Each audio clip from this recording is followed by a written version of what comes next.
Jet Park Hotel in South Auckland was ground zero for managed isolation. The very first MIQ in the country to open in April 2020, and now the last hotel to finally close its doors. From the start, this was dedicated as a quarantine facility, so it took all of the positive cases, both from the border and then from other facilities as people tested positive. Firstly, thank you all for coming this morning. Today, Jet Park is being returned to the hospitality sector with an early morning whakanoa.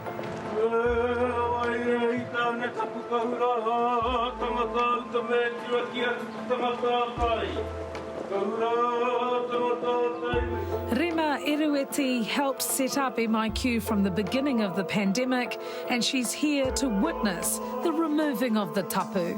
I just want to thank you from the bottom of my heart, the amount of aroha, the resilience, the laughs that we all had during that time. As one of the few staff left who've been working behind the scenes of the quarantine system, Rema has earned the gratitude of Aotearoa. She began working for the Ministry of Business, Innovation and Enterprise in 2009, long before the pandemic. So it was really about trying to encourage more youth, Māori, Pacifica and women to consider the trades as a viable career option. Then, in March 2020, Alert Level 4 lockdown shut down construction, and Rema was redeployed into a unique role, never before seen in this country. Every New Zealander boarding a flight to come home will be quarantined for at least 14 days. To be absolutely clear, no one goes home. Everyone goes into a managed facility. It was meant to be for 3 weeks. So I came in as part of the temporary accommodation service. So it was about being able to find people somewhere to go to at least wait it out till they could return home. Rema was thrust into the hot seat overnight, and the demands of this new job were huge. The director came out and he said, we need to find beds for 400 people tonight. Go and work your magic. The notice was short, and from hour to hour, they had no idea how many people to expect on arrival. We were thankful for the long-distance flights because we knew when the doors shut, we had approximately 9 hours to find beds for 260 people. The Australia flights really put a lot of pressure on us because 3 hours, and at that time, it was jam them where we could go. So it's like you're ringing the hotels, how many rooms have you got? What's the configuration? Okay, we've got 40 here, 30 here. Okay, I need you 2 buses to go here. I need this bus to go here.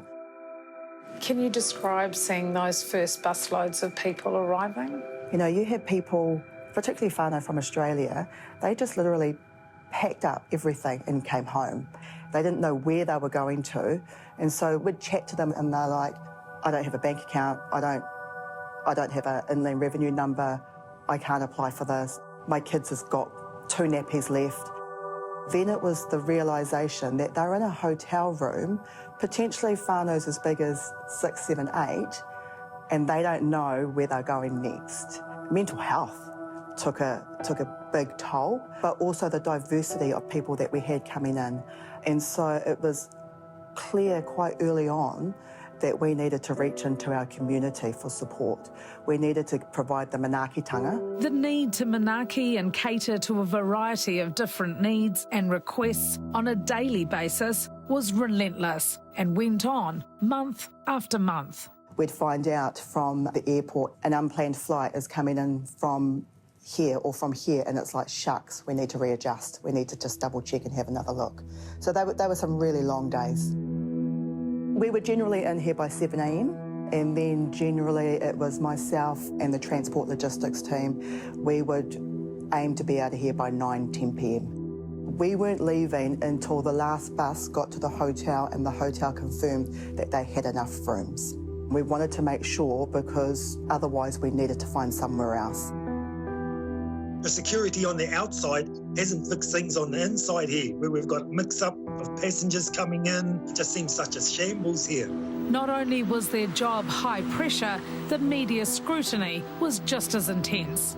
2 COVID-positive sisters who were able to leave managed isolation without being tested. And obviously that is hopeless and unacceptable. And Rema says the constant stream of criticism posed one of the biggest challenges as they tried to do the best they could in an ever-changing environment. Kiwis around the world have been waiting and waiting for spots to open up. Quarantine accommodation was in high demand, and that created chaos. At that stage, we were trying to look after the whānau in our community, but that did mean that there were less beds available for the whānau wanting to return from overseas. And so the criticism from both sides was really challenging. The hotels were full. They didn't always have the ability to have as much exercise or to get outside for some fresh air as you wanted. And it was our staff that bore the brunt of that frustration from the returnees. We've had people pass away. We've had people that have come home extremely distressed because their whānau are ill. They've come home for tangi, or they've come in for medical reasons. The family's been separated and they're in hospital. And the other half of the whānau are left in MIQ and they've passed and they've been on their own. And unfortunately, that wasn't just one day. It happened quite regularly. Everyone kind of understood our main aim is keeping our whānau safe. We would do whatever it took in order to be able to make that happen. Those at the coalface believe that if we didn't have MIQ, the impact on our most vulnerable would have been much worse. Well, we know that Māori and Pacific communities, they don't have the same health outcomes as other parts of New Zealand society. So what I've seen of some of the modelling and estimates is that giving New Zealand the opportunity to get to a high level of vaccination saved thousands of lives. Do you think we'd have a need to use MIQ again? I think there will always probably be a need for a quarantine capability. And what the past 2 and a bit years has taught us is that the onset can come quite quickly. And so you always will need to have a readiness plan and an understanding of your trigger points. At what point do we start looking at what's happening overseas and just start making some moves there? It's a roller coaster ride Rema will never forget, and one she's been determined to see right through to the very end. You don't often get to see through or follow through something that you've started. So I think that's one of the things I'm going to be really proud of. You sometimes actually have to sit back and think, I was a part of that. I was a part of it from day one, and I'm going to be here to turn the lights out as well, which is pretty cool. Mate kāinga tahi, ora kāinga rua.